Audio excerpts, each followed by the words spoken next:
Bueno, muy buenas tardes. El tema que yo les voy a exponer es la adquisición del lenguaje, un tema indudablemente muy interesante y que requiere de un estudio minucioso, puesto que hay allí unos apartados muy interesantes y, por así decirlo, complejos para entender cómo se adquiere el lenguaje, ¿cierto? Entonces, dentro de nuestro contexto, esto es un tema que es de innegable importancia y en ese sentido, en mi presentación lo que voy a hacer es hablar de los apartados más esenciales para entender, digamos, los principios básicos, ¿cierto? Entonces, tenemos el desarrollo de la percepción del habla.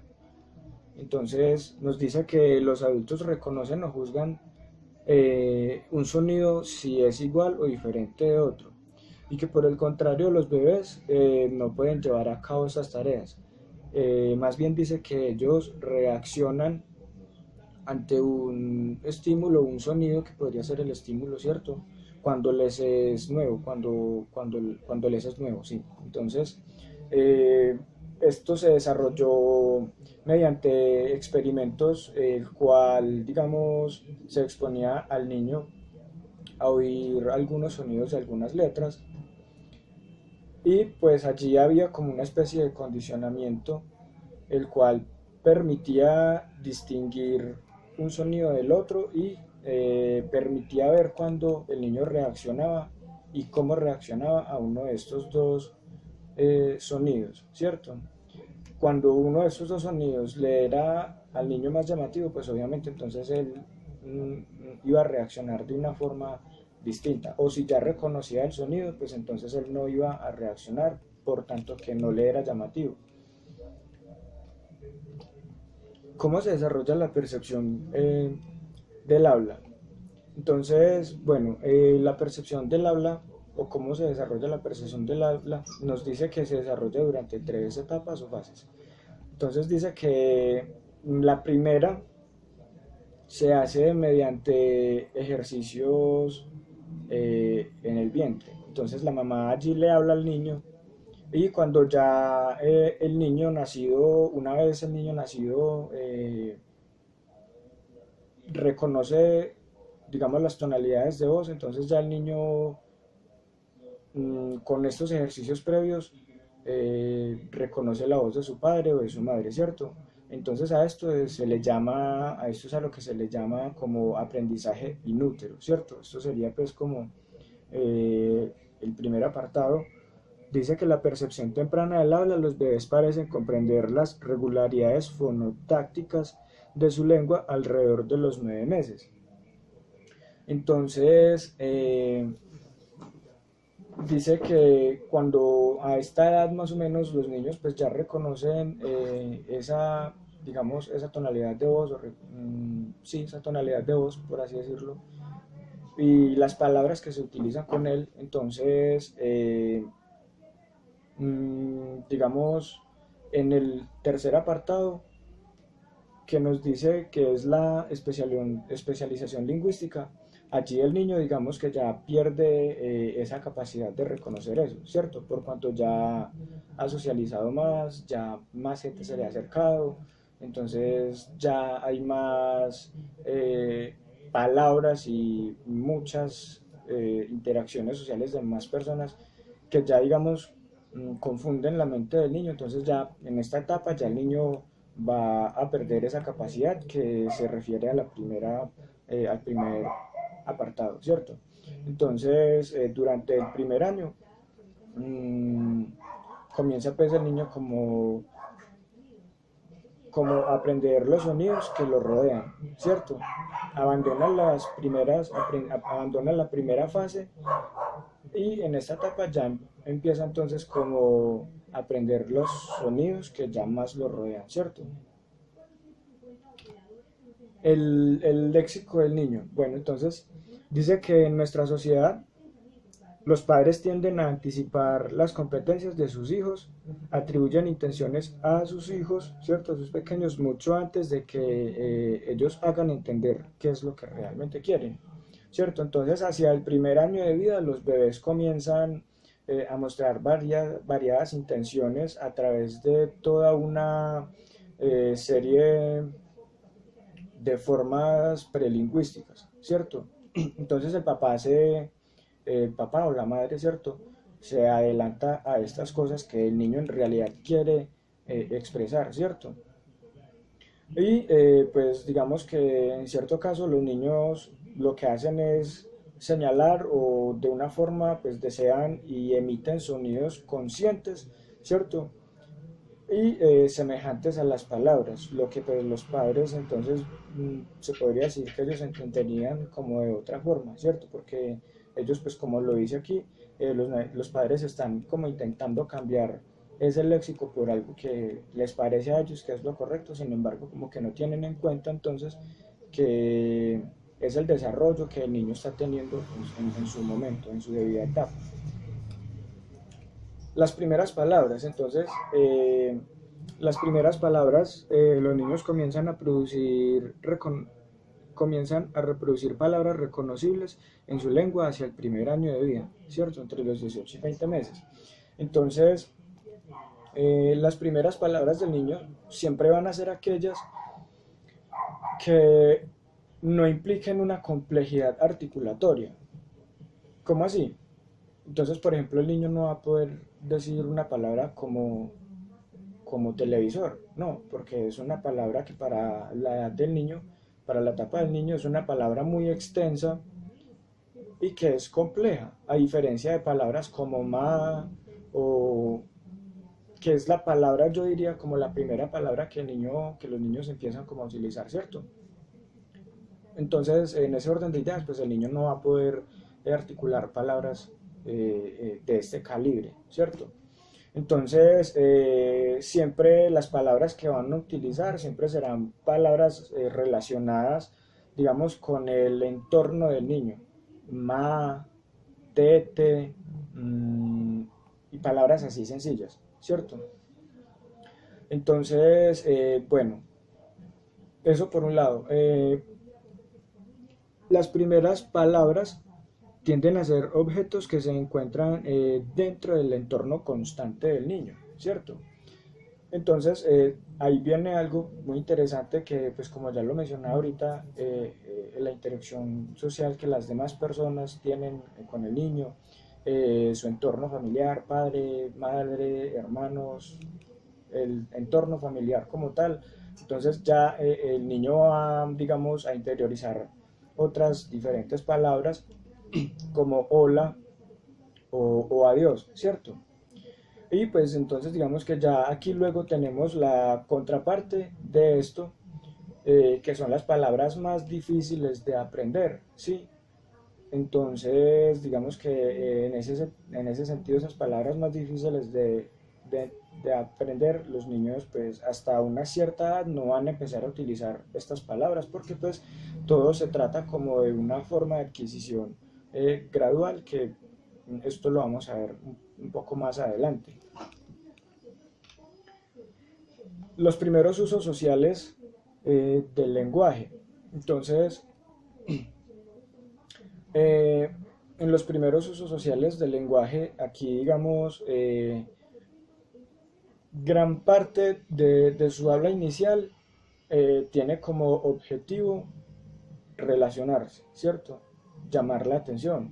Entonces, va dirigido más a eso, ¿cierto? Como a que logre captar la atención de otras personas eh, en sí mismo, ¿sí? Entonces, esto se ve muy reflejado, por ejemplo, con la constante utilización de la palabra hola, ¿sí?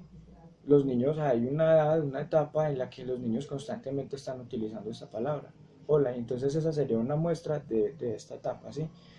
Y también la adquisición de las formas, digamos, de cortesía, se producen por la enseñanza de los padres, enseñanza de los adultos, ¿sí? Entonces, digamos que eso más o menos sería lo que encierra los primeros usos sociales del lenguaje. Bueno, entonces ahora las teorías de la adquisición del lenguaje, pues como ya lo había dicho en un principio, son teorías que nos van a ayudar a entender cómo se adquiere y cómo se desarrolla el lenguaje, ¿cierto? Entonces, son 5 teorías, nos dice que son la teoría del desarrollo lingüístico, la teoría innatista, la teoría del aprendizaje, la teoría cognitiva y la teoría de interacción social. A mi parecer, yo diría que gran parte del desarrollo de la adquisición del lenguaje en los niños se comprende más por la última y es por todo lo que esto conlleva, ¿cierto? La interacción social, como su nombre lo dice. Pero entonces lo que vamos a hacer es ver cada una de estas teorías y mirar qué es lo que nos dicen, ¿cierto? Entonces dice que la teoría del desarrollo lingüístico está dividida en unas dimensiones, ¿cierto? Que son 6 dimensiones.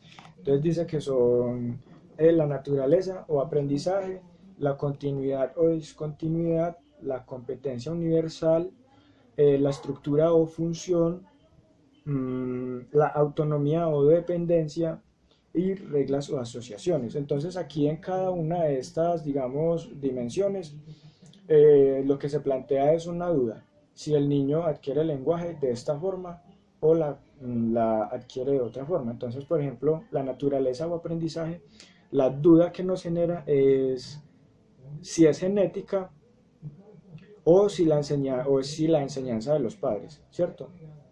Entonces, bueno, la teoría, pues como ya lo había dicho, dentro de esta primera parte, lo que nos plantea es esa duda, ¿cierto? La segunda, que es la continuidad o discontinuidad, que es la segunda característica, nos plantea pues como una duda sobre si el niño aprende de forma gradual, como ya lo había dicho ahora, ¿cierto? O es una forma, digamos, articula la lengua, digamos, de forma inmediata, ¿cierto? Por así decirlo, ¿no? Instantáneo, como lo dice para dejarlo mejor, ¿cierto? Instantáneo. Y a raíz de los balbuceos, o si una fase es concreta de crecimiento, esta comienza pues como a verse mejor, ¿sí? La competencia universal dice, lo que nos plantea es si se adquiere el lenguaje de igual modo. Entonces, ¿cómo así? Pensaríamos entonces si todos los niños adquieren el lenguaje de la misma forma o si entonces entre ellos hay una competencia individual. Es decir, si ellos adquieren la lengua de formas distintas de acuerdo a sí mismo, por así decirlo, ¿cierto? Entonces, esta competencia pues universal, como su nombre lo indica, universal o individual, ¿sí? Nos plantea es eso, si los niños adquieren la lengua, digamos, de una forma individual o es una forma constructiva, ¿sí? ¿Cómo así que constructiva? Es decir, un constructo social. Bueno, la estructura o función. Esta dimensión, pues, lo que hace y de modo, digamos de un modo nos permite, y es interesante, porque lo que hace es preguntarse si aquí en esta parte es más importante fijarse entonces en cómo los niños utilizan las palabras o si lo importante es que el niño utilice las palabras, ¿sí? Entonces aquí, como su nombre lo indica, estructura o función, lo que hace es plantear la duda de si es realmente más importante fijarnos cómo el niño es capaz de estructurar una palabra o si a la larga lo que es importante es que la utilice. La autonomía o dependencia es la facultad aislada o dependiente. Bueno, entonces, digamos, en esta fase se trata de una dependencia en la cual vamos a pensar si el niño depende de sus padres o del entorno social para poder construir el habla, para poder hacer uso de las palabras, o si es un niño totalmente dependiente y por sí solo, entonces él va a poder hacer utilización de estas palabras. Las reglas o asociaciones, la duda que nos plantea es si los principios cognitivos o asociaciones, los principios son cognitivos o son asociaciones de experiencias. Entonces aquí podríamos plantear el ejemplo del tetero, ¿cierto? ¿Por qué? Porque entonces el niño, digamos, lo que hace es, digamos, o esta dimensión lo que nos plantea primero es si el niño utiliza las palabras de acuerdo a los objetos que lo rodean, ¿cierto? Por ejemplo, como el tetero, que es el objeto pues que evidentemente es el primer objeto que más lo va a rodear durante una etapa larga de su vida, ¿cierto? Entonces el ejemplo podría plantearse desde el tetero. Si el niño empieza a plantear palabras de acuerdo a lo que lo rodea, o si es un conocimiento previo y propio, ¿cierto? Bueno, la teoría innatista, pues indudablemente no se puede dejar de mencionar a Chomsky, ¿sí? Entonces allí lo que nos deja, la premisa que nos deja es que pues Chomsky infiere que al niño nadie le enseñó las posiciones de las palabras y que deban pues ocupar en una oración, ¿cierto? Entonces, esto nos dice que los lingüistas innatistas creen que los principios del lenguaje son innatos, ¿sí?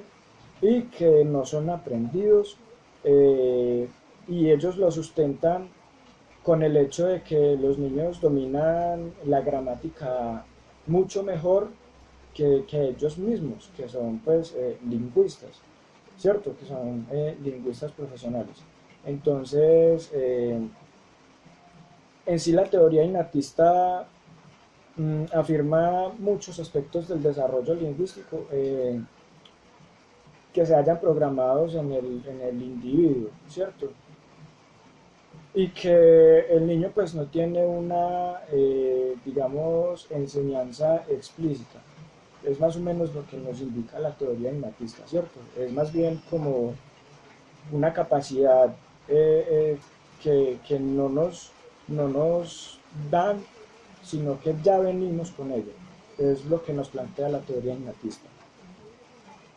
Bueno, la teoría del aprendizaje, esta nos dice pues que se basa en una especie de niños condicionados, donde por su parte la conexión social lo irá moldeando de tal modo que el niño adoptará estas formas dadas por los demás, ¿cierto? Entonces, bueno, para los conductistas, el lenguaje se adquiere según las leyes generales del aprendizaje y que es similar a cualquier otra conducta, ¿cierto? Entonces, es decir, para ellos se aprende el lenguaje bajo las premisas del conductismo, ¿cierto? Que podría ser como una especie de adiestramiento, por así decirlo, ¿cierto? Así más o menos lo concebiría yo. Entonces, además, bueno, ellos también creen que se da por el arduo esfuerzo de los adultos y del moldeo de los balbuceos, ¿cierto? Entonces, ¿cómo así que el moldeo de los balbuceos? Entonces, digamos que se trata de cuando los padres tratan de moldear, como la misma palabra lo dice, el balbuceo, ¿cierto? Entonces tratan como de hacer una corrección en ese balbuceo y hacer que el niño transforme ese balbuceo en una palabra real, que es la que el papá está pues articulando, ¿cierto? Por otra parte, también hay que hablar pues del condicionamiento operante, ¿cierto? ¿Por qué? Porque el condicionamiento operante en la adquisición, bueno, pues, del lenguaje, nos dice, ¿cierto?, que el niño aprende y comprende digamos, aprende de forma recompensada. Entonces, aquí si al niño se le dice, di tal palabra y te doy tal, ¿cierto? Entonces acá hay esa especie de condicionamiento operante, en el cual si el niño logra articular esa palabra, entonces se le va a recompensar, ¿cierto?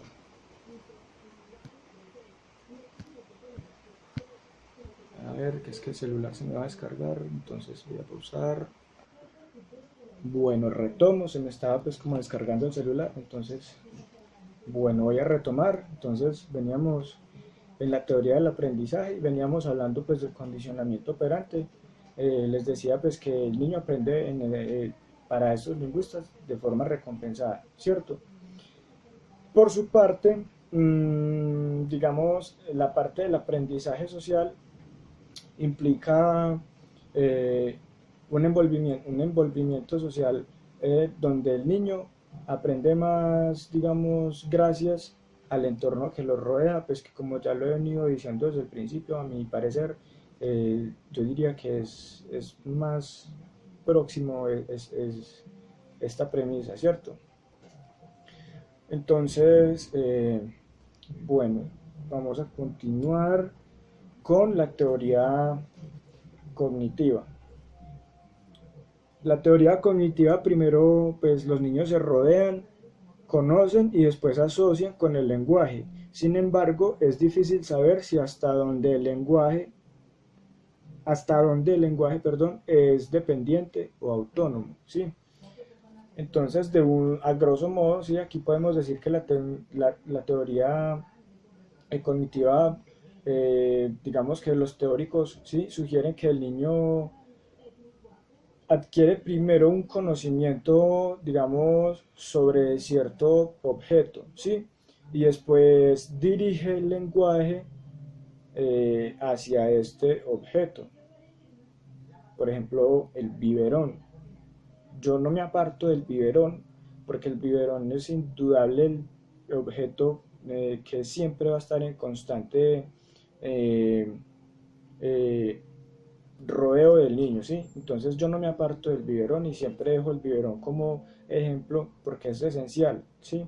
Entonces, acá se podría decir que el niño, según la teoría cognitiva, para estos teóricos, el niño primero, digamos, adentra un conocimiento acerca de este objeto y luego empieza a dirigir su lenguaje hacia este objeto. Entonces el niño ya identifica el objeto biberón, ¿sí? Y luego le podrá decir a la mamá, mamá, tete, ¿cierto? Como pues lo conocerían los niños de nuestra eh, comarca, ¿sí? De nuestro dia, diario día a día, por así decirlo, pues los niños cercanos a nosotros. En otras partes pues los llamarán de otro modo, ¿no? Pero acá pues es tete como los niños acostumbran a llamarlo. Bueno, la teoría de interacción social. Esta teoría es la que más, digamos, podría decir a mí me llama la atención porque pues como qué pena pues yo tanto redundar, digamos que fue la teoría que pues más me llamó y más me cautivó, ¿sí? Por cuanto se podría atribuir que la mayor parte de la adquisición del lenguaje podría deberse a esto, ¿cierto? Entonces, aquí funciona una coadaptación natural donde las madres se sienten inclinadas a suministrar unos datos determinados a sus hijos, ¿sí? Entonces, esta teoría lo primero que nos indica es que el niño escucha una especie, un lenguaje especial, ¿sí? Un lenguaje especial, y cuando se habla, por ejemplo, de lenguaje especial, entonces se hace referencia a una, digamos, acentuación. Entonces, eh, esas acentuaciones mmm, muy marcadas, muy lentas y pausadas de las madres, esas acentuaciones, digamos, con exageración, sí, al entonar, etcétera, ¿cierto? Entonces, bueno, pero también entonces nos habla de que este ejercicio no es un ejercicio malo, ¿cierto? Que no es un ejercicio pues, eh, eh, que no ayude a eso, ¿sí? Ya que utilizan términos concretos y sencillos que al final mmm, van a ayudar para que el niño pueda comunicarse, ¿cierto? Entonces, en este caso el niño, por ejemplo, gracias a esos acentuaciones y digamos a esas palabras cortas y sencillas que la mamá utiliza, ¿cierto? Por ejemplo, como tete, ¿sí? Es algo que al niño le va a ayudar y que en cierto modo, pues, digamos, no va a detener su desarrollo lingüístico, ¿sí?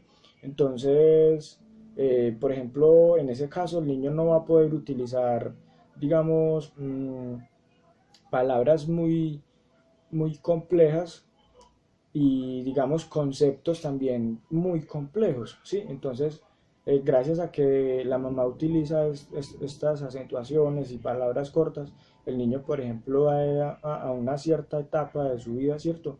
El niño va a decir, eh, mm, trae el tetero, ¿cierto? Trae el tetero. Pero no va a poder decir, digamos, trae el recipiente con chupeta, larguito, con doble agarradera, no, porque eso todavía no está dentro del niño y todavía no puede asimilar toda esta cantidad de términos y conceptos tan complejos para la edad del niño. Entonces, digamos que esta teoría lo que nos plantea es eso, ¿cierto? Que gracias a esta interacción social con los demás, sea con la mamá, con el papá, no sé, vecinos, todas estas cosas se vuelven un constructo social para el niño que a la larga van a permitir que su desarrollo lingüístico vaya enriqueciéndose, ¿sí? Y por eso es que a una edad de, no sé, 5 o 6 años, vemos a niños muy activos en conversaciones con adultos y que ya inclusive hasta pueden generar preguntas, digamos, de una forma bien estructurada para su edad, ¿sí?